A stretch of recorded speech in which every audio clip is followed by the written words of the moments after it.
Welcome back to Goaldigger here on LinkedIn Live. I'm Kate Luzio, the founder and CEO of Luminary, and also the host of Goaldigger. What's crazy to me to think is we have been hosting these now since I think April of 2020, thinking we'd be doing these for a couple of weeks while the pandemic kind of resolved itself. And here we are 2 years into the pandemic. And I have to say, I'm really excited because I get to host great guests every week. And this particular week, as part of National Entrepreneurship Week, we have two incredible entrepreneurs coming on today. The first is what I can say, a friend, a Luminary member, a peer mentor, and an extraordinary founder, Tanya Couture, who is the co-founder and CEO of West by East. So welcome, Tanya. Thank you for having me. It's so excited. And I am not at Luminary today, but you are. Yeah, I'm here every day, 6 days a week. You are one of the hardest working entrepreneurs I have ever met. And we'll talk a little bit about how we met and that part of the story. But what I really want to focus on is your business, what led you to co-founding and starting West by East, and really about finding the white space, because what you're building at West by East has really found a market that was super untapped. So let's start from the beginning. And Can you give us your story? Sure. Well, I can take you all the way back to my childhood. And the overarching theme in my life is being relentless and determined. And if I want to do something, I'm going to do it. I'm a first-generation Indian American who grew up in the suburbs of Chicago. I'm trained in Indian classical dance called Bharatanatyam. Dance taught me discipline, focus, and it's also where I was introduced to fashion, beauty, and music. I would often perform and compete. I'm very competitive. And my mom was not a dance mom at all. She was always working. So I learned to dress myself, put on the entire dance costume, doing my own makeup and hair, all by myself as a kid. And I come from a relatively conservative Catholic family. Before I went to college, my parents were really pushing me to do something in the medical field, very typical for Indian parents. And I applied to 30 schools because I didn't know what the hell I wanted to do or where I wanted to go. So I got into St. Louis University in Missouri. And frankly, SLU was the furthest school that my parents would let me go to.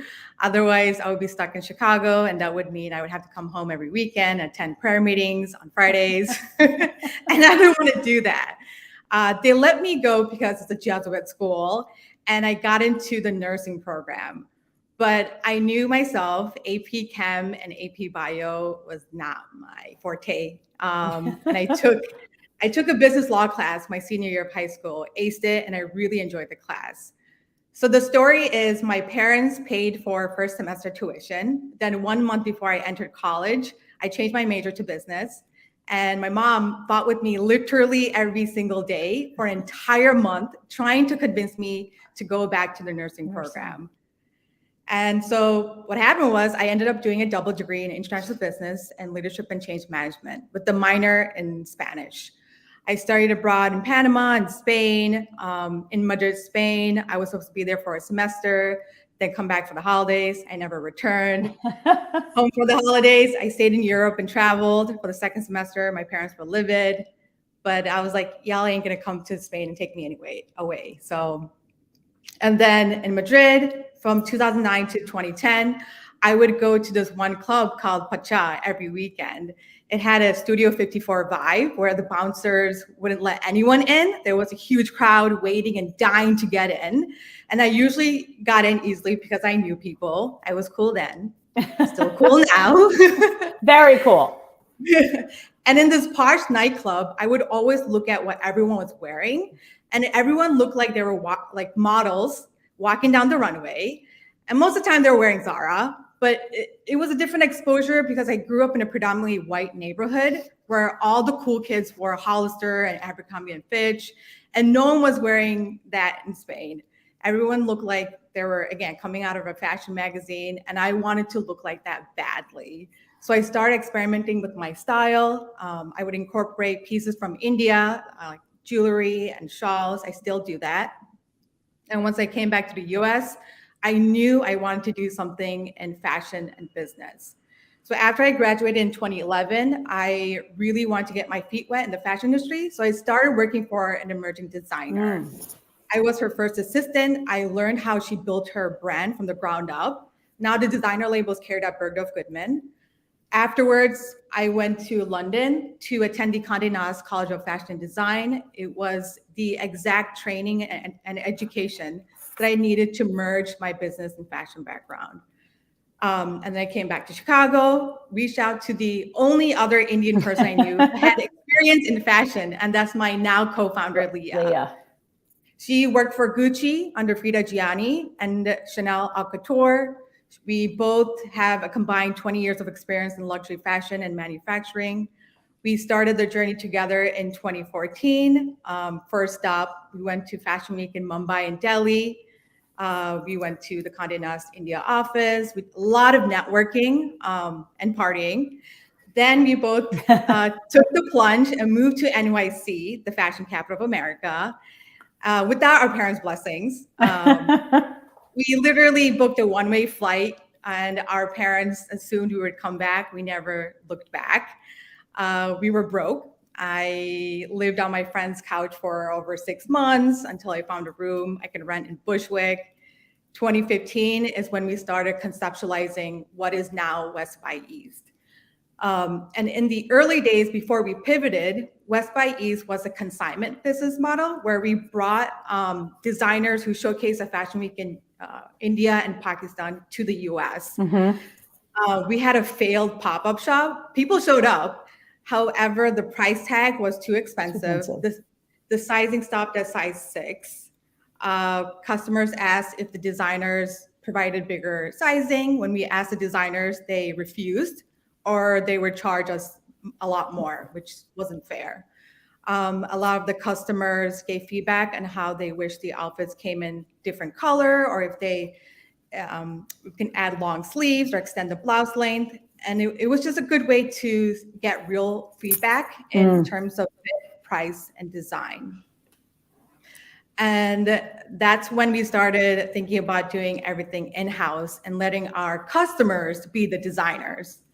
So we pivoted in 2017 when we dressed my co-founder's bridal party of 21 bridesmaids and groomsmen. Everyone came in all different shapes and sizes, and she couldn't find anything off the rack, and she didn't have the time or money to go back to India to do the shopping. And we couldn't reach out to the designers we work with because they were way too expensive. And in our culture, the bride and groom pays for the entire bridal party. 21. So she had to pay for 21. Oh my gosh. Okay. Yeah. And gifting is a huge part of our tradition. So then she ordered outfits online and it never showed up. So it was like a hot mess. And then I reconnected with an old college friend of mine whose mom had a stitching unit in India. And that's where we had made the first batch of custom West by East outfits. And it was an immediate hit. Everyone saw the pictures from her wedding on social media and kept asking where we got it done, and started placing orders in 2018. And we've grown organically. One customer brings us 3 more due to our seamless and transparent process, and it can be done from the comfort of your own home. So we're going to dig into that. Let me just go back. By the way, I don't think we knew. I mean, I'm older than you, but I studied abroad in Spain. I was in Sevilla.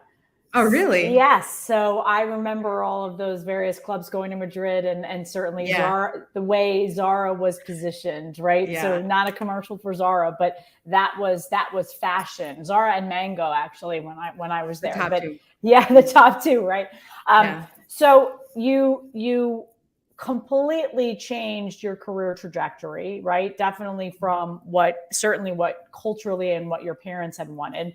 You then are building this career in fashion and merchandising and everything that you and Leah, hi Leah, are doing. how did you see this as real white space for a market, right? Because some would say, well, this is ethnic clothing. How big can that market really be? You come from the Indian community, so yes, it's relevant for you. But I will tell you, and this for full disclosure, when I started learning from you, Tanya, and from Leah around the statistics and what that white space looked like, how did you really see this opportunity to say, wait a second, there's something here, not just our friends getting married and we're gifting, but there's a real market here? Well, the market itself is $32 billion. And the past 2 years, due to the pandemic, we've been thriving. And it's to a point that we have a wait list because the number one option is go to South Asia and do all the shopping. But that option is obsolete. Right. The second option is going to like the Addison, Jersey or Devon, Chicago, the Little Indias. But those stores have outdated garments and incredibly marked up. And a lot of times these shopkeepers will body shame you. I've had friends who went there to get clothes for my wedding and they were body shamed. And then the third option is shopping online, but like what happened with Leah, Right. It might not show up, or a lot of times what you see on screen is not what you're gonna get. And with my wedding in 2020, you've seen the pictures, we had a full circle moment where we pressure tested our process, our team, and our capacity to produce 75 custom outfits for my wedding. And so I dressed my aunts, uncles, cousins, parents, siblings, myself, my husband. And it was an incredibly intense project, but all good because it ended up as an award-winning wedding and featured brides, Brides Today India, Over the Moon by Vogue. And it clearly proves how mainstream South Asian weddings have become. And not just South Asian, but like if you're African, East Asian, Middle Eastern, all these cultures have multiple events, multiple festivities, and they want to preserve their heritage through clothing. That's the only way they can embrace what they have and also give respect to your ancestors. Yeah, and it's not just people from those cultures or those communities, because I think now you're seeing, we've talked about this, someone that's not necessarily part of that community or that culture, but wants to pay homage to the culture by showing up in traditional dress or cultural dress, and more, again, in this case, in your wedding, non-Indian, non-traditional, they would come and be able to purchase these goods. What I think is super unique about the white space that you found is time to market, right? Mm-hmm. Thinking about how large, whether you're purchasing for 1 or 21 or 45 or whatever that looks like, time to market is of the essence. And you have, through West by Ease, created a whole new opportunity to get garments faster, to get them where they fit because they're custom, right? When you think about buying stuff online, you don't always have the time to get something, try it on, it doesn't fit, and then send it back, particularly if it's for an occasion, a festivity, a wedding, or some type of cultural event. Yeah, to clarify what we do now, West by is an AI-powered design platform for custom fit ethnic clothing. So the next step for West by Ease is we're doing a whole rebrand. I know Luminary did a rebrand. We're going through that right now, and relaunching a new website this summer where we empower our customers to design it yourself. So our customers can go to our website. They can select the silhouette, the color, the fabric. Afterwards, the customer can use their phone or tablet to get their measurements done virtually in 60 seconds from 2 pictures. And we can extract 80 precise measurements, which is more than enough. We only need like 20 or 25. And once that is complete, we obtain the customer's avatar so we can create a 3D rendering of the design that on their actual body. And this allows the customer to truly envision the outfit before it goes into production. And so when you think about your company, some would say, well, you're an apparel company, you're a fashion company. You are a tech company. Yeah, we're a tech company because on top of all of this, we are converting our current production unit into a smart factory, which is the future of sustainable manufacturing because there's zero waste, zero inventory, zero human error, and 1 week turnaround time. So these are machines that will essentially dye, cut, and stitch the garments. And we would be able to expedite the turnaround time to 1 week ideally. Because right now we have customers coming to us 1 week, 2 weeks, 3 weeks before their a major event, whether it's Diwali or like they're guests attending a wedding, and we can't fulfill it because we're at a cap right now. So Right. So how are you growing the business then? As you now have wait list, you have grown, I would say, particularly word of mouth, right, which is always the best way. But how are you planning on continuing to grow? Let's talk about your fundraising journey, which I know you're on. And before then, you did a lot of stiletto strapping. yeah. You love that word. I do. I love it. Yeah. We have been stiletto strapped for 4 years. The company has been self-sufficient, which is great. But like to really have that hyper growth, we are raising a pre-seed round of funding and actively looking for strategic investors who resonate with our mission and fit their thesis in supporting an overlooked and underrepresented market. And funding will allow us to do everything that I spoke about, the front end of the website, as well as the smart factory conversion. Where do you think, as you talk to investors, and certainly as you've been on this journey, both you and Leah, again back to this, you're a fashion company, you're apparel, but really at the heart of it, you're actually trying to change the minds of investors of thinking of you as you are a tech play, you are could be a 10x growth from a tech standpoint by leveraging AI, by leveraging this smart factory. So how do you really shift the narrative or change the narrative when you're talking to investors about we're not just X, we're actually this really potentially huge tech play? I think it's difficult at times. Like I feel like obviously you understand it, because if you go to a South Asian wedding, if you go attend a South Asian event, like there is so much money being poured into clothing and jewelry and decorations, right? Like it's a major milestone in someone's life. And it's not just for South Asian, it's for every other culture. Again, what I mentioned, African, East Asian, Middle Eastern. So for us, it's really painting that picture, showing all the pictures of actual clients, showing the testimonials, showing that you don't even have to be South Asian. Like there are interracial couples, like there's people who are attending these events and they need outfits. Like where are they going to go? They have no idea. And we want to become like that one-stop shop for all your traditional garment needs. Tanya, what has been, not only are you a founder, which is a hard journey, you're a woman founder and you're a woman of color founder. What has been the hardest part of this journey for you, aside from the now starting to raise, but personally, because I think it's something that we don't talk about enough?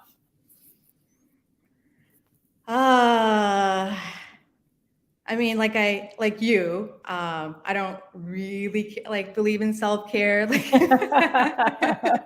For me, it's like, I gotta just do the damn thing. I'm gonna push it until I feel like I deserve a break. And I feel like any founder, there's burnout. I feel it every week. I think Sundays, I try not to think and just lay there. But like at the same time, like I just have to go. There's no other option. And for me, someone coming from a South Asian family, there's high expectations, but there's also, I have high expectations for myself. I have high standards and I have to achieve it. There's no other option. Like that's just how I am, which can be detrimental, but I try to find a balance. I do my best. And do you leverage different people to find that balance? Are there people that you really talk to and lean on in order to keep going on this journey? Because I know as a founder myself, it is really hard unless you have a support network around you. My friends. Yeah. I try to keep up with what's happening in their life. I have advisors. They have been fantastic and really supportive. And I can hit them up whenever I want to. Seeing your hustle is just inspiring. I keep hustling because of you. And I don't know, and being in a space like Luminary has been instrumental in my growth as a founder. The team is awesome. I feel like I have a place where people get me, like I can connect with other founders, because I don't think no one understands what you do other than another founder. Yeah. Like, Yeah. Could you have ever, but before you and Leah sort of came together and I know it was sort of before now what is West by East, but that the stability of that corporate life, could you have ever, as you were embarking on the entrepreneurial journey, I talk about this a lot, is could you really understand what it means to be a founder unless you're sitting in the founder's shoes? Right. Yeah, no one understands. No one understands. Yeah. No. I worked for a corporate company. I hated it. It was not for me. I thrive in like unstructured environment because I get to learn so much and I just enjoy it. But that corporate world, I was hitting a wall and I wasn't growing. So. Yeah. It's so funny because I thrive in a structured environment, right? I was in corporate for 23 years before I did. There's 22 years. And so I thrived in the corporate world and I loved that structured environment. I think my voice was definitely muffled a lot of the time, and so I needed to break out of that. But it's interesting that you say that because now you're in as a founder, that unstructured environment, you literally have to keep going, not just every day, every moment, right? And thinking about your business. And you have a co-founder, just kind of backing up on that. There are lots of people, and I know Julie Schechter's coming on right after this, who has a co-founder. I'm a solo founder. What was the sort of the draw to having a co-founder other than you knew Leah and you guys had a lot of passion around this? I like to say Leah and I, we're yin yang effect. My strength is her weakness. Her weakness is my strength. And I do feel for all the solo entrepreneurs like you. It's good to just have someone to just talk about certain things, right? Like otherwise I'm just in my own head.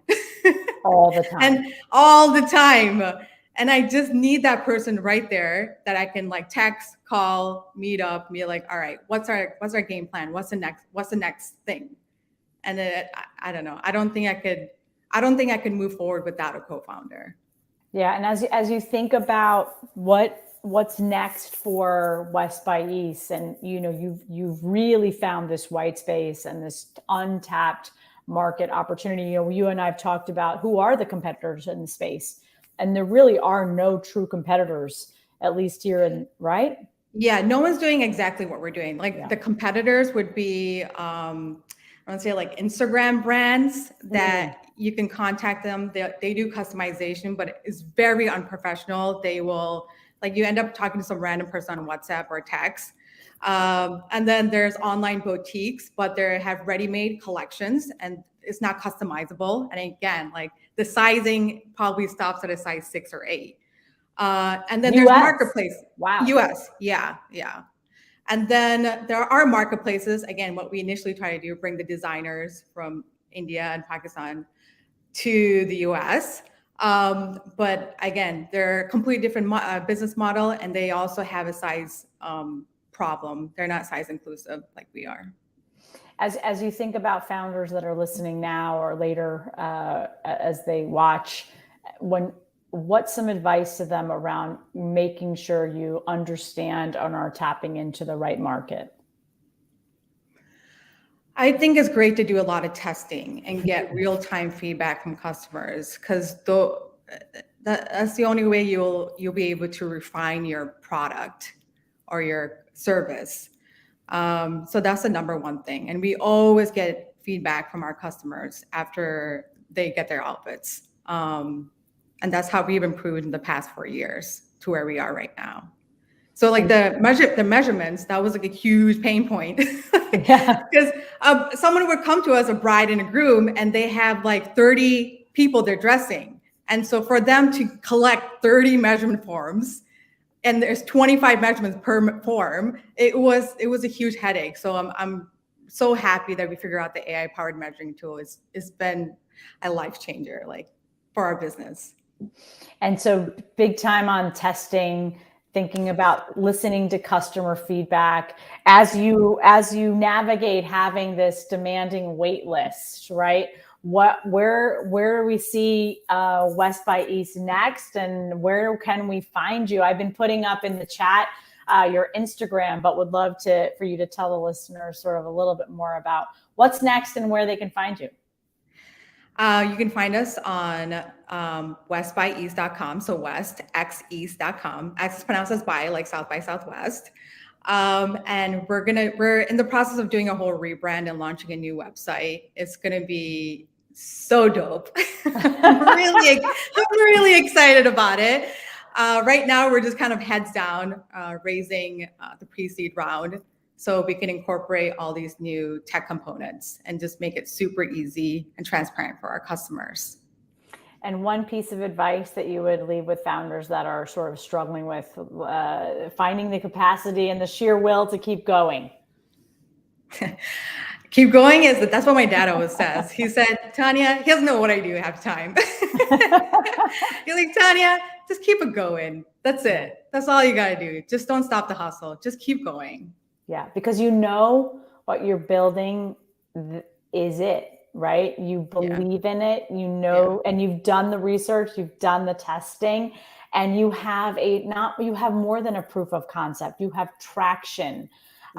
Tiffany Dufu, who's a member, as you know, as Luminary, and who spoke earlier this week, talked about traction, right? Getting that traction that is much more attractable for not only investors, but customers when they see that there's traction. It's not just a concept. So, well, I love what you're building. You know that.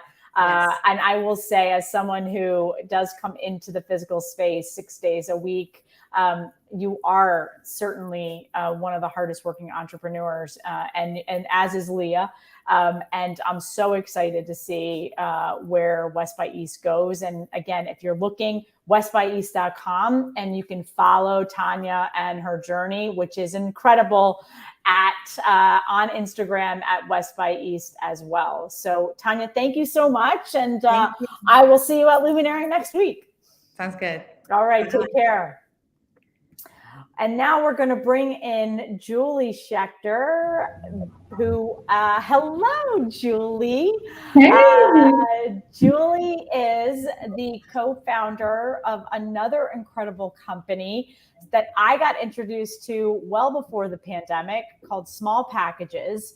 And Julie, we're going to hear about your journey and everything that you're doing. But what I want to say is, when I think about a company that truly pivoted in a pandemic, you are the first that comes to mind. So it's great to have you here. And I see you're also at Luminary today. I am not. But it's great to have you here. So we start all of these with the story, right? And you have such a cool story. So would love for you to share it with the audience, and then we'll talk more about your journey and Small Packages, and more importantly, the pivot that led you to the incredible place you're at today on this journey. Yeah, absolutely. I'm sorry you're not here today, Kate, but we're holding it down for you. Thank you. My journey is kind of winding and odd. I started out as a ballet dancer first, and then as a lawyer. Went to Harvard Law School and then practiced for several years at a big corporate law firm, and kind of just found myself like living the problem that we're solving now, right? Like success on paper, but just no bandwidth to take care of my personal relationships, which were just atrophying, which was just terrible for my mental health. So I quit and became an entrepreneur. And now we are doing a bunch of different things. So we have our e-commerce website where we sell our curated packages for all different life events, divorce, babies, birthdays, etc. And we just went through Techstars at the end of last year, and we are now building out our app, Present, which is going to help people with not just gifting, but all of relationship management, so people can have the like really thriving, friendships and family relationships that they need in order to be mentally and emotionally happy. So that's what we're building now. So let's back it up, because there's a lot in that journey. You are, and I love the word, I wrote atrophy. Your relationships were atrophying. And I think a lot of people, especially during the pandemic, have felt that probably even more, because we have been so isolated. You haven't been seeing people as much. But what really prompted the idea of creating an organization? And for everyone that's listening and who will listen later, the way that I was introduced to small packages, and Julie and the team, Monica, was they were doing a pop-up at Luminary with the boxes, and these curated boxes, and for all different events, the breakups, being sick, a divorce, everything that you can think of. But what really prompted, we're going to create this box, because that's a lot of work. Yeah, I think, like a lot of other people have said before, like if I knew what I was getting into, I might have chosen a different tack. But the underlying reason was basically like, it was a thing I wanted and needed. Like, we want to show up for people during all of these moments in life, whether they're like celebratory occasions or like the not so good times. And we want to show up in a way that's not like, I sent you something from Amazon, Right. or, like I texted you, or, these sort of like lower valence actions that don't actually communicate how much we care about somebody and how much we want to show up, even though we're limited by our own bandwidth. So at the beginning of the company, just ideating like, what is the thing that you would do if you like had all the time in the world and you could really show up for somebody in a thoughtful way? And care packages were sort of the thing that like really came to mind there. And so that's what we decided we were going to do. And the cool part of it is also it kind of tied into the values of helping support other small businesses, because that's who we work with from the brand partner side. Other small businesses, mostly women owned, BIPOC owned, et cetera. So it was a way to accomplish the like helping people show up in a thoughtful way while helping people also shop according to their values. And you had really great momentum prior to March of 2020. Yeah, we started at the very beginning of 2019. I launched the whole company with an I Fund Women campaign. Yes. And that turned out to be a great way to sort of get pre-orders, but also some marketing buzz. And we were, building and going. And then obviously March of 2020 hit, and we were right place, right time for people to be able to send something when they couldn't be there in person. So, and where you weren't necessarily going to an event, and this was a great way to let people know that we were thinking about each other. And what I love about these incredible boxes is it's not just products, it's the card, it's very personalized. It, like you said, and no offense to Amazon, it's not just let me just pick something on a website and send it. This requires thought and thinking about that person and why you would want to send it. You also, but you were doing corporate gifting, which is a big part of the business. And I think it's probably as companies are thinking about, how do I think about my employees? How do I reward my employees? How do I let them know that I am caring about them? That's probably becoming even a bigger opportunity. It absolutely is. We had just a bananas quarter in Q4 of last year, which was wonderful. And also exactly like you're saying, just indicative of the fact that it's not just interpersonal relationships that we're helping to serve. It's also all of these corporate entities realizing that this is like table stakes now for people feeling like they work in an environment at a company that cares about them as a human being. Yeah. So we're super excited to help with that too. So March 2020 comes. Yes, you're obviously continuing to grow the business on the product side, but then you begin to think more broadly about relationships and this atrophying of relationships and how you're staying in touch. And I mean, I've said this to you before, Julie. I mean, no offense again to these brands, Facebook. The only reason I'm really on Facebook anymore, one, my company says you have to be on there. Two is it reminds me of birthdays, right? I can't. Every time I switch my phone thing, I get lost, and so I have 9 nieces and nephews. I have lots of friends. I have godchildren. I have to keep this. So what really started this, and I use the word pivot, but it's a whole new opportunity for the business. Yeah, it's an expansion. Absolutely. Right. Really, it was just talking to our customers. We are a little obsessed with them, not in a creepy way, but we're talking to them all the time. And the feedback we were getting again and again was, we would use your service 20x, 30x more if you could do 2 things. One being, help me remember when to send something. Like you were just saying, if I don't sign into Facebook on a certain day, right, that's going to pass me by, or I'm going to remember the day of. I don't have time to show up in the way that I want to on that day. So that was one. And then the second one was, are there ways I can show up faster and honestly a little bit cheaper, right? Because when you have a network like yours, right, all of these people you want to take care of, you can't necessarily be sending them like, $100 gift boxes every time you turn around, but you want other ways to maintain that relationship and make people feel like they're really important to you, which they are. So that was kind of the genesis for, okay, how are we going to help people with relationship management, both from the reminder side, right? Like a universal source of truth for everything that's happening in your relationships, and also from the functionality side. Like, yeah, of course we can help you send great gifts, but what else can we do to help you show up in a way that's a little cheaper, a little bit more accessible? So we're building both of those things out now. And so as you think about, so great list, and Tanya talked about it, it's all about listening to your customers and getting feedback around what they want and how that, evolves a company and certainly expands. So I know you're in the process, but can you talk a little bit about, okay, now we know that this is an opportunity, right? That people want a different way to connect. They want a different way to sort of manage their relationships.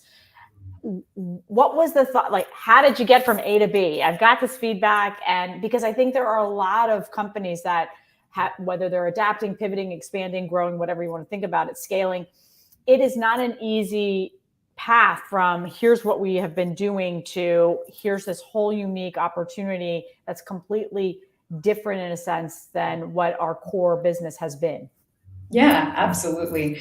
So we talked to people quite a lot, but we also just like leaned into our particular like zone of genius, right? Like, what are we good at? And we realized we were good at a couple of things. The first being curation, right? And what everybody needs now, I think, being the layer between you and what you need, right? Yeah. We have all of the information, all of the access in the world right now, and that's turned into its own problem. So if I find, the right gift for, someone who's going through a divorce or someone who just lost a person who's really important to them, like I could send anything in the universe. What's really going to be valuable to me is something that narrows it down to exactly where I'm shopping according to my values. I know it's going to land well with that particular person based on their circumstances, etc. So that's a huge part of how we're building out our new app is, okay, you come on and tell us about this person, right? And then we're going to help you filter according to what they care about, what the occasion is, what the price point is that you're comfortable with, etc. So we're able to shrink down these sort of giant, thoughtful gestures into these like little pocket-sized things that fit into the actual little pockets of time that we have throughout the day. So you can check Instagram, or you could show up for somebody in a really thoughtful way that would have otherwise taken you 4 hours to pull off. Right. But you thinking about, I mean, it had to be, or at least from running a physical space, now a digital component, media piece of the business for certainly for Luminary and all of the corporate things. it's got to be a huge shift in the mindset around, we're going to continue to grow this part. This is what we were, this is what we're building, to what you're going from. And I don't say that you weren't a tech company before, because certainly e-commerce, but Sure. you're expanding to, we are going to be a tech enabled company that has the power.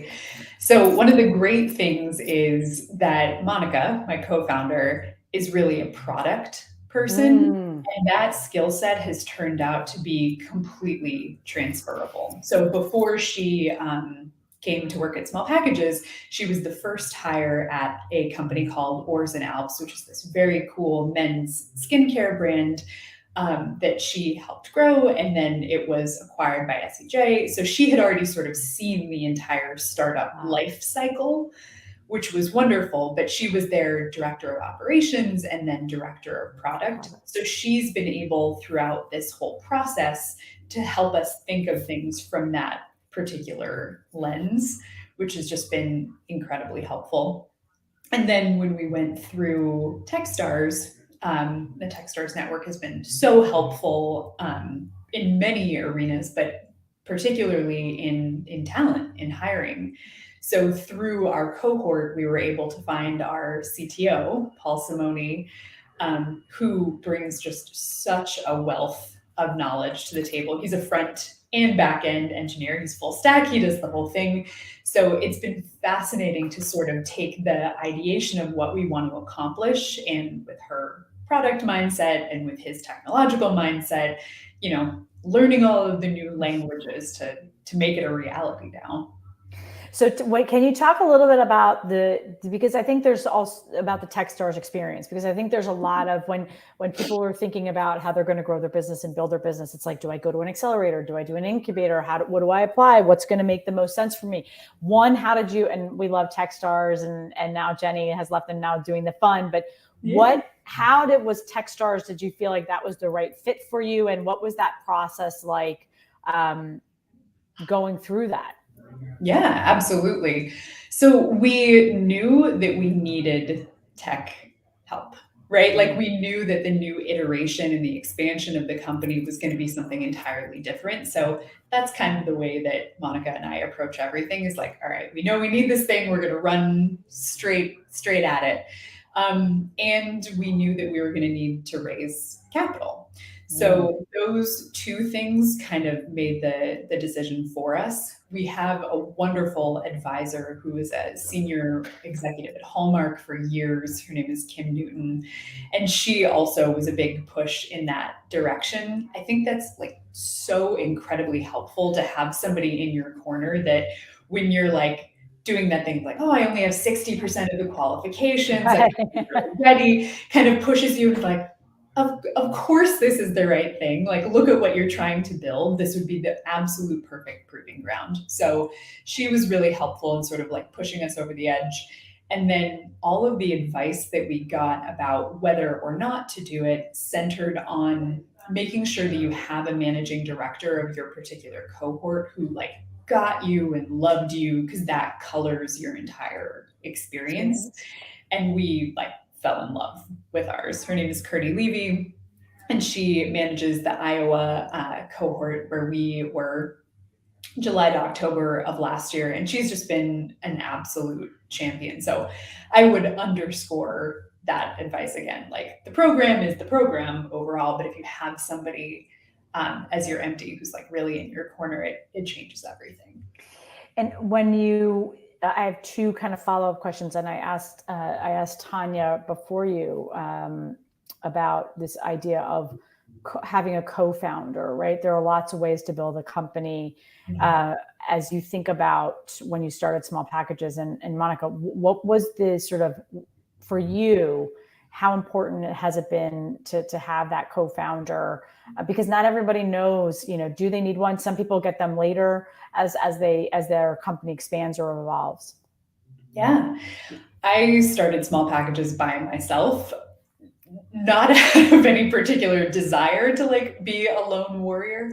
But I just didn't have anybody in my circle at the time who, seemed like a complementary fit. So I was always like kind of on the lookout.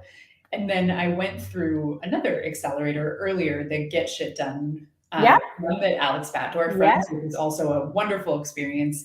And a mutual friend, because it was totally virtual, knew that I was looking for operations help. And so hooked me up with Monica sort of in that arena.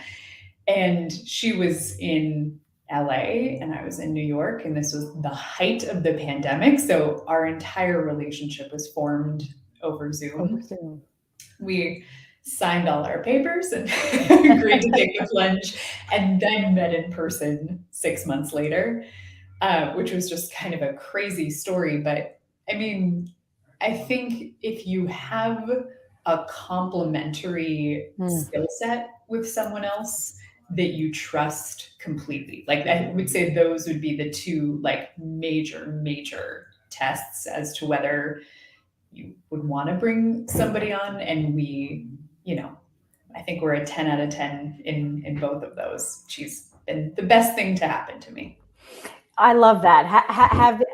I hope, Monica, you're listening. Have you, as you think about the process and you're in it, of fundraising, and I will, again, full disclosure, not only is Julie a Luminary member and building a great company, I'm an investor of small packages. And it's important for me to state that because I truly believe in what you're doing. As you think about raising money, two kind of questions. One is, do you think it's, I don't want to say easier because I don't think any raising of money is easy, but having a co-founder, is that something that investors are kind of honing in on? And two, can you talk a little about the fundraising process? Because you went from bootstrapping and building on your own to pivoting, expanding, taking on a co-founder, going through Techstars, and now in this incredible fast-paced raise environment. Absolutely. The short answer on whether people take a company more seriously, I think if there is a co-founder relationship, as to whether or not that's fair, I don't think it's really fair, but I have seen it borne out, I will say. Right. It's also just a little bit easier psychologically to have somebody else in that process with you, because even if you have a really great support network, which I feel like I do, nobody else in your life is going to share 100% of the context about what's going on or have sat in those meetings with you. And it just means everything, at the end of a good meeting to celebrate, or at the end of a bad one to be able to say like, we didn't like that guy anyway.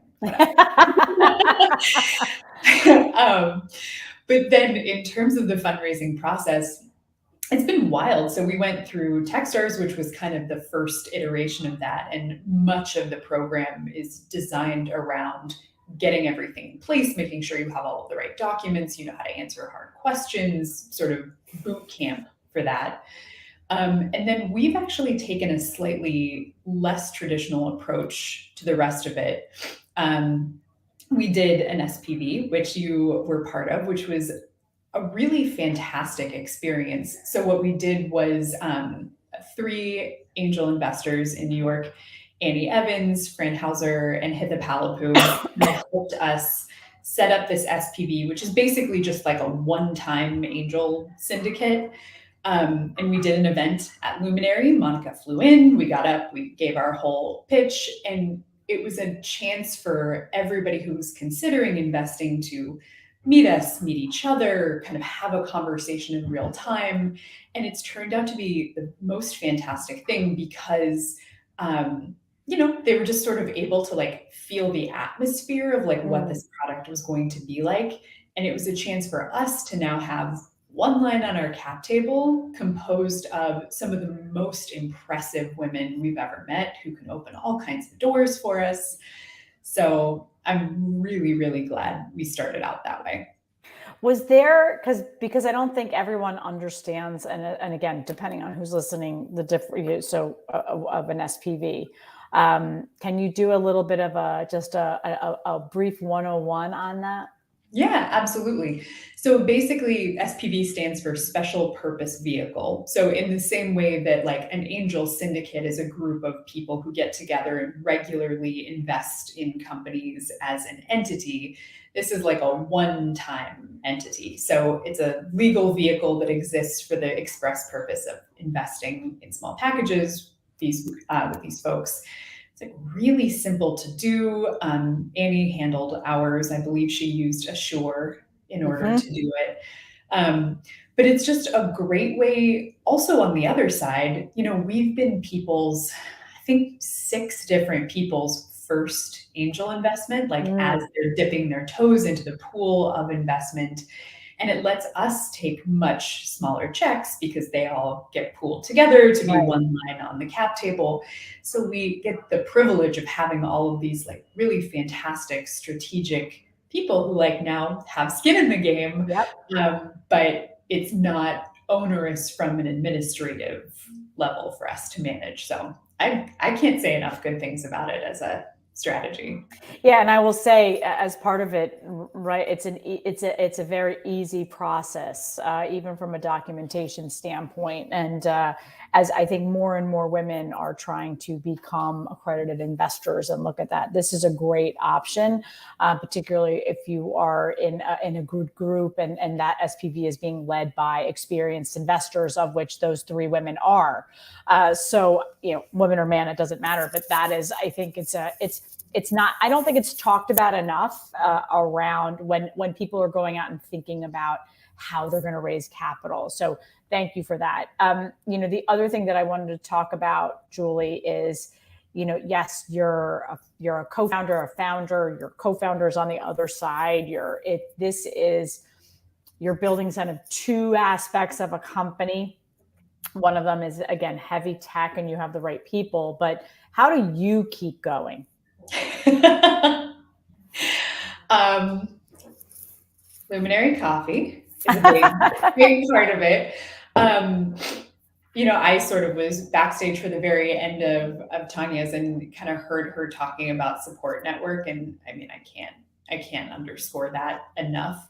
It, I always think about it as having like a personal board of advisors, right? So like when you're in this position of starting something and sort of by definition doing something novel, there are always so many people who want to give Mm. advice, which is often a great thing, but there's just a lot of noise, right?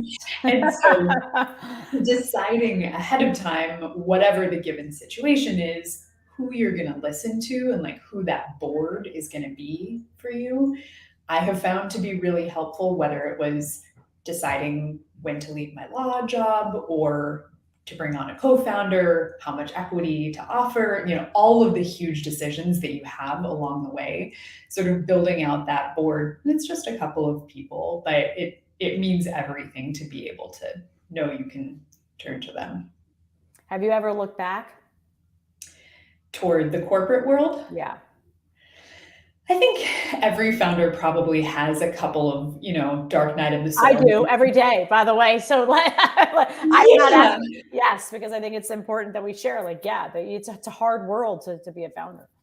I think, it really is. But when I look at when those moments are, they're always financial, right? They're Exactly. always, right? Like, oh, I was 24 years old and making like $170,000 a year. And like, that was really nice.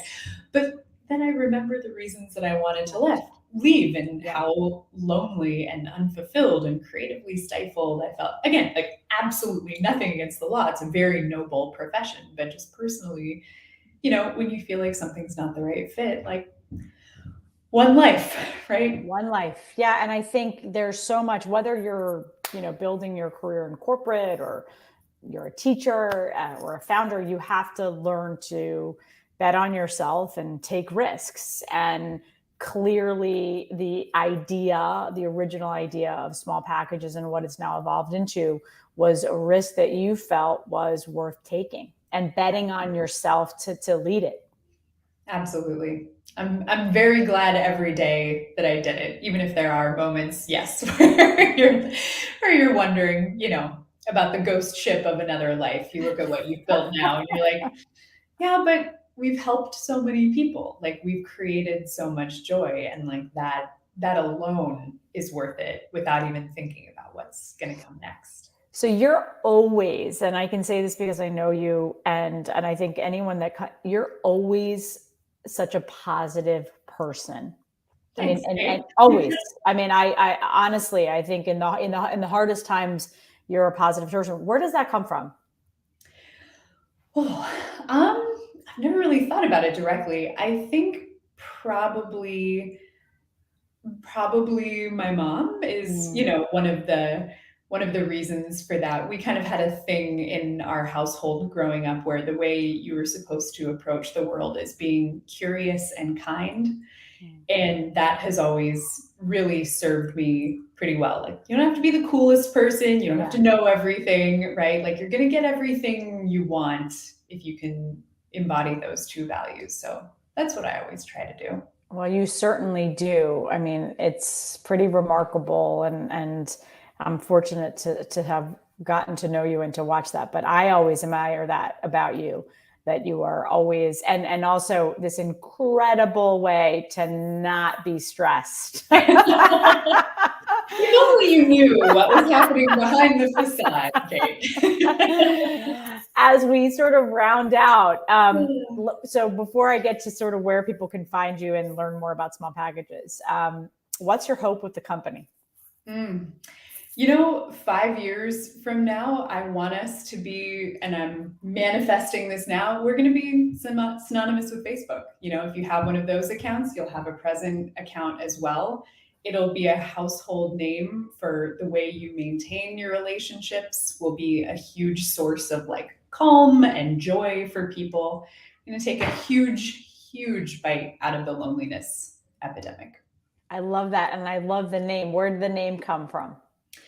That's all Monica. She came up with it, totally on her own. And we love the double meaning of exactly living and being. So we're very excited. I love it. Julie, I just cannot, I'm so excited for this. I'm so excited for your journey and what you're building. Where can people find you? Yeah, we are on all the normal channels. We're on Instagram, Small Packages, on Twitter. I'm trying to do a better job on Twitter of speaking up and showing up there. But yeah, and our website is smallpackages.co. And so when can we expect to see Present more broadly on the market? This summer will be our public launch. Exciting. Well, Julie, always is so fun to and I'm so glad we could have you on Goaldigger. So thanks for joining. Thank you for everyone for joining, for being present, double meaning, and stay tuned. We'll see everyone next week. We have Lashana Fox from JP Morgan Chase joining to talk about her journey in the workforce as a Black woman as we continue to celebrate Black History Month. But Julie, great to see you. And we'll see you all soon. Have a great weekend, everyone. Take care. Bye-bye.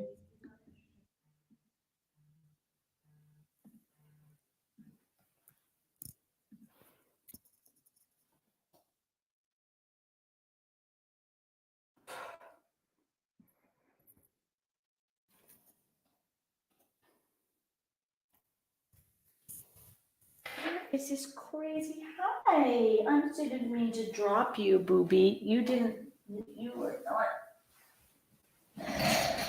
I didn't mean to drop you. Your little short legs, you just don't have that, huh? No. Mom thinks Lily's up on the bed. Okay, I'll be right back. I'm gonna go get my food, okay?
Hi, sorry, I've been like back to back and I just led like literally 3 live different sessions and so I needed to pee.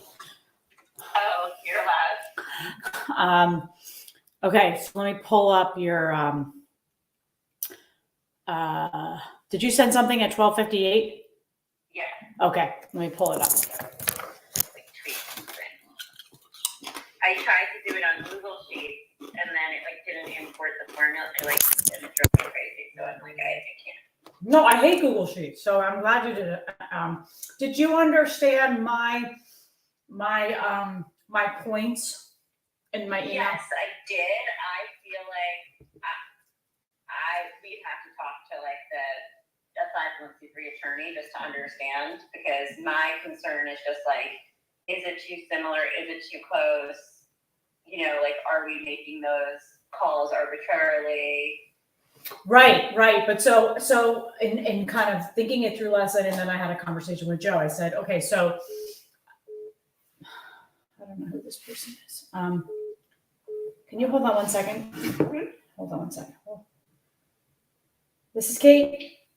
Hello? Yes? Yeah, you want flowers delivery? Yeah, it's on the 4th floor. Just take What is that? What is that? 1204 Broadway.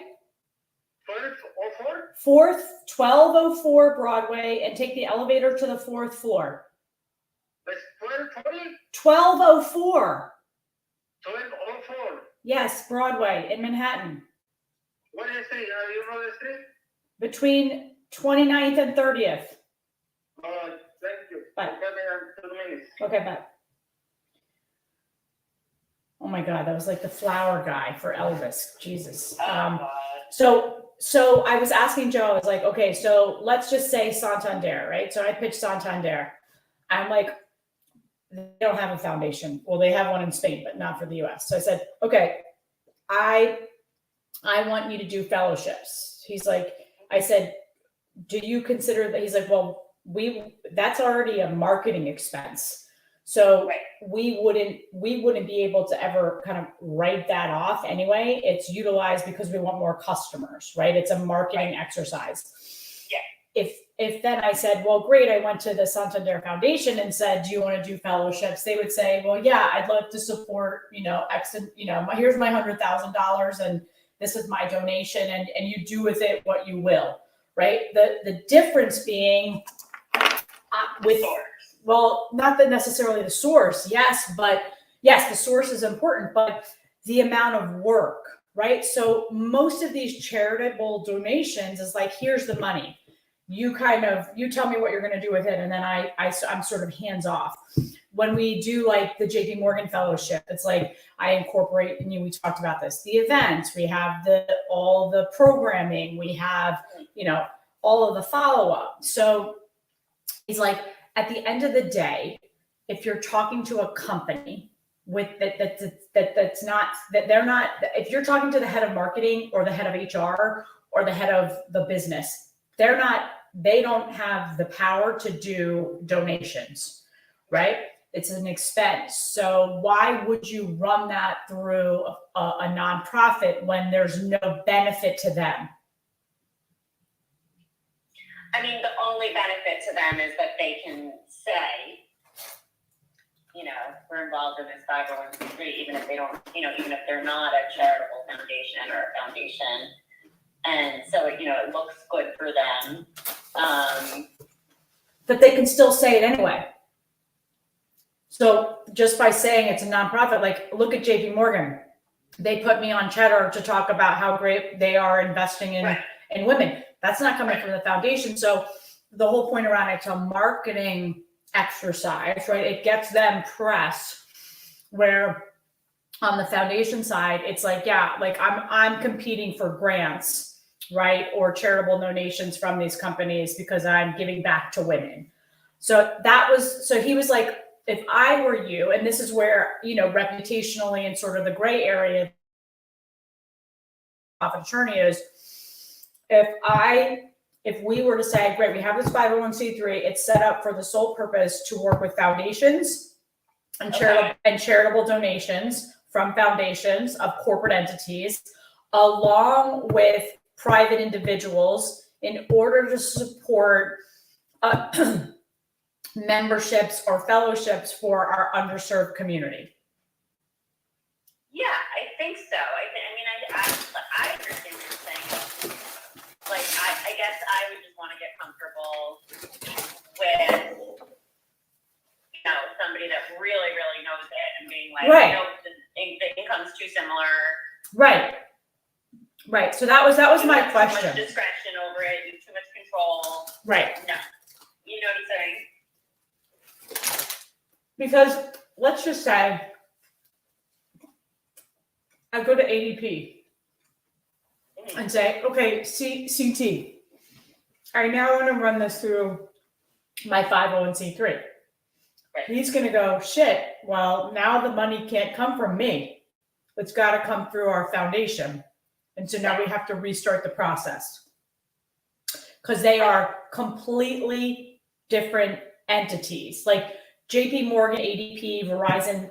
I think Verizon's a little bit different, but they like, I wouldn't be able to talk to the same person because they are more than arm's length, right? It's like a Chinese wall. So, Right. But if I said, great, like, hey, CT, I see how hard it was for you to get the money for this. Next round, let's go to the foundation. You can donate it through the 501c3. It'll still have the similar level of impact. That's one, The other thing is I go to Don McCree and say, hey, remember when you donated, you gave us 10 grand or whatever the number was, and you got nothing out of it. Now I can go to private individuals and say, hey, do you want to donate? Right. Now I can go to companies and say, can we get on your approved donor list? Right. Right. So that's where I'm just trying to figure out, like, I don't want to have to do, I know we're going to have to do a lot of work when if it's like your email versus a fellowship email, all of that contractual, but if I can bifurcate that I'm only utilizing the donations for the 501c3 through foundations of corporate entities, or if they have a structure of how they donate. And I think that we could look back at how Verizon's doing it. Because I don't know if it's coming from their foundation. I don't even know if they have a foundation. That was just my question. So I can ask Dennis that as well. Yeah, I guess and he might say the same thing, like, you need to talk to an attorney. Yeah. Something similar. I mean, ultimately, it would be up to you, right, whether if this 501c3 exists, like, ADP doesn't have to authorize it to go to a 501c3. You could say, this is where it's going. You know what I mean? Even if you can't take the tax write-off. Right. We can say it's going there. Right. So I want to talk to a lawyer and say, does Legacy, Kate Luzio, whatever, have too much discretion over which fellowship money goes where? Right. You know what I'm saying? No, I get it. So that was just something that came out of my conversation last night. Oh my God. These cats are like killing me today. What is going on? For the Excel sheet, right? Yeah. So the other question that is, okay, so let's just play that forward and say it's not $1 million, it's 250,000 that I'm going to run through the nonprofit. Like, Okay. What's my threshold to actually create real savings from a tax standpoint? Obviously, the taxable income, right? But then from a commercial rent tax.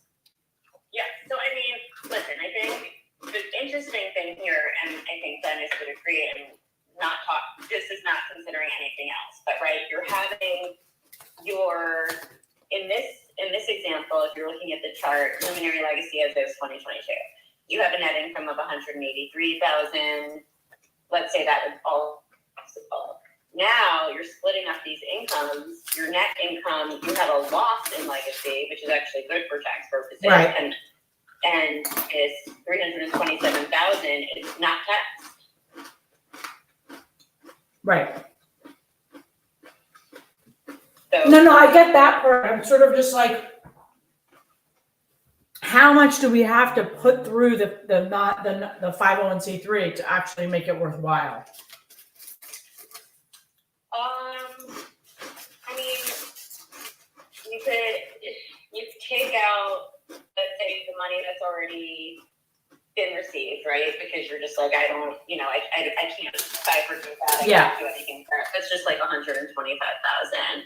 So let's say you're left with, I mean, you want to, this is a little fun. Oh shit! Why did my screen just go up? This is a little funky because I'm working with two different tax years. I'm working with the commercial rent tax year and then the calendar, our calendar year. Mm-hmm. So basically, what you want is for really at least the rent of $200,000. Right. At a minimum. Right. So that's what we would need to run at least 200,000 through it for the rent piece. For the rent piece. Right? Yeah. Okay. That's right. Everything else, you could, I just took a 28%. I mean, I think you have to use some sort of percentage. But I guess. And then I think that's why I was trying to, and maybe in your pitch you wouldn't have to bifurcate the differences, but like maybe we would internally. Yeah. You know what I'm saying? Say this much is used for fellowships, this much is used for events. Right. Yeah, because if I did it in the pitch, like with I'd be killed. Yeah, I get it. Like people, it's like hard enough to get people to say yes or no, and then for them to be like, no, trust me, I get that. Like from a practical matter. So, I mean, I think we probably could do that, but we have to get like really, really, really specific internally and document it, and just be like, this is the amount that's going toward the actual fellowship. So if Unilever is giving us, $450,000, let's say, and we literally just do the cost of however memberships we're doing. How many memberships do they have? Right. And then the rest can go to legacy for events and programming and this and that. You know what I'm saying? Yeah, no, I do understand. I'm just trying to. It's a lot to take in. Yeah. Right. But I also want to have. I mean, there's also really two conversations, regardless with Pinky. There's the sublease conversation. Right. But You more can't authorize it. Yeah, but more importantly is this back pay, and I think regardless of the nonprofit, right? We want to have that conversation with him sooner rather than later on the back pay and coming up with what can that look like. Yeah. So I guess we should probably set that up for when you come back from Florida. Would that make sense? Yeah. Yeah. Okay. And then I will talk to Dennis today. I'm talking to him at 4. Okay. So I'll just shoot you a text or give you a call right after I talk to him. Okay. And I would send him this sheet. Okay, send him the sheet. Okay. Yeah, just so he kind of could see what, the discussions we had, what I was thinking. He'll probably understand some of it. Okay. And it's more of a philosophical conversation in the first instance, just around control and because I was like, well, Joe, what if I want to sell? Not that I'm selling or that anyone's buying, but no one can buy the 501c3, and let's just say there's $500,000 sitting in there of revenue. Right. You couldn't just go, okay, I'm shutting it down, and now I'm pumping that through the company. Right. And Right. maybe Dennis has an Yeah. idea. Yeah. I just, that's where, it ends for me. No. But I think coming from someone who's, owned his company for 40 years, Mhm. I just want to get his kind of personal view versus his business view. Yeah. But I'll send him this and then I'll give you a call, after I talk to him. Okay, sounds good. Okay, thank you. Sure. Okay, You're all welcome. right. Talk soon. Okay, bye. Boom.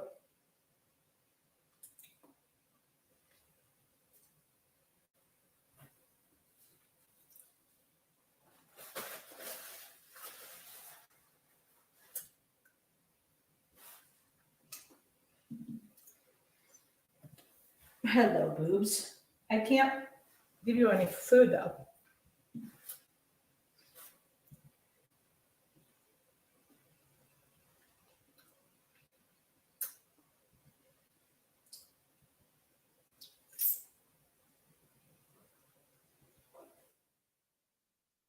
What's a brand extension?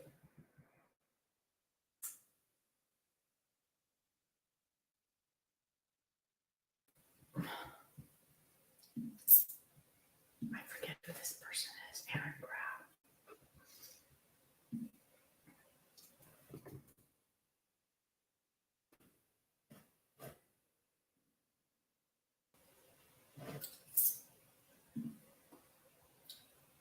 And who connected us?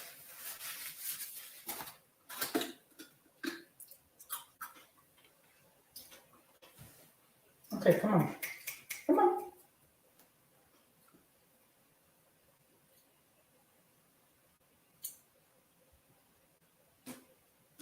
Okay, no. No. No.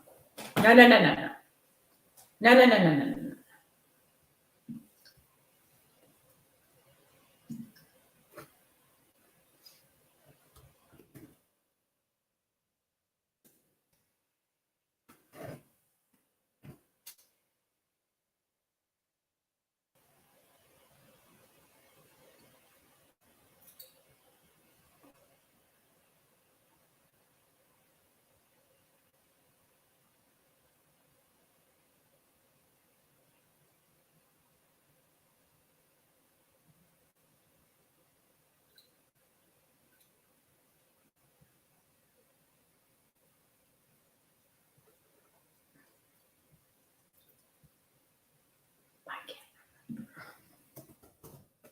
What's a better movie?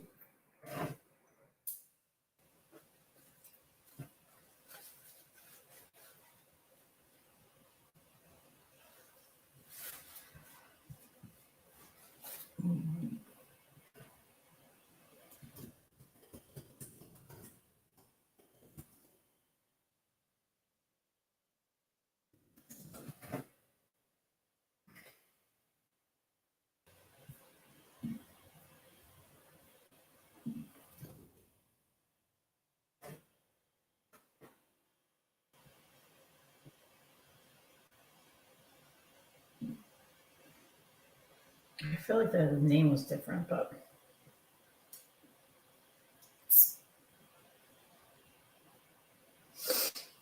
what is it? Oh, founding member, chief.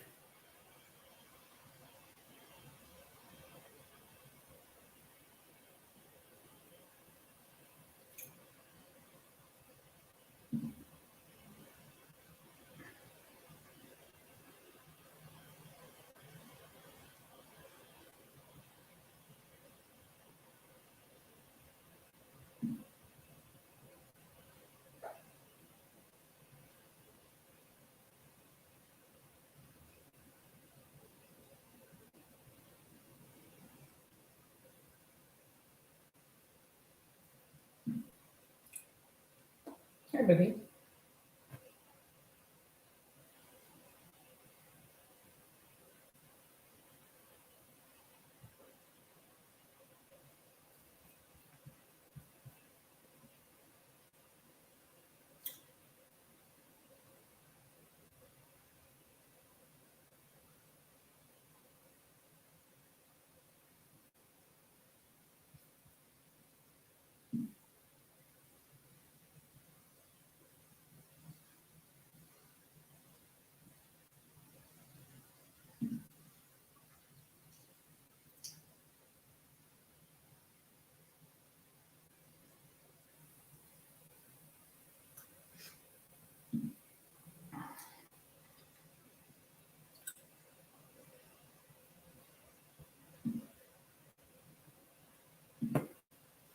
Martini, what? I don't have any food. Listen, you can try. Did you eat that? Did you eat that? Oh, I'm sorry you like it.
Why is this not opening?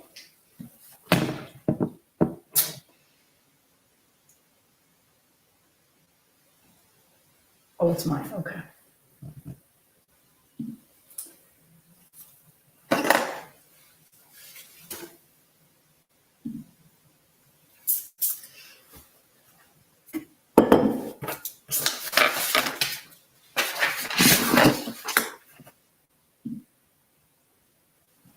Hello, boobs.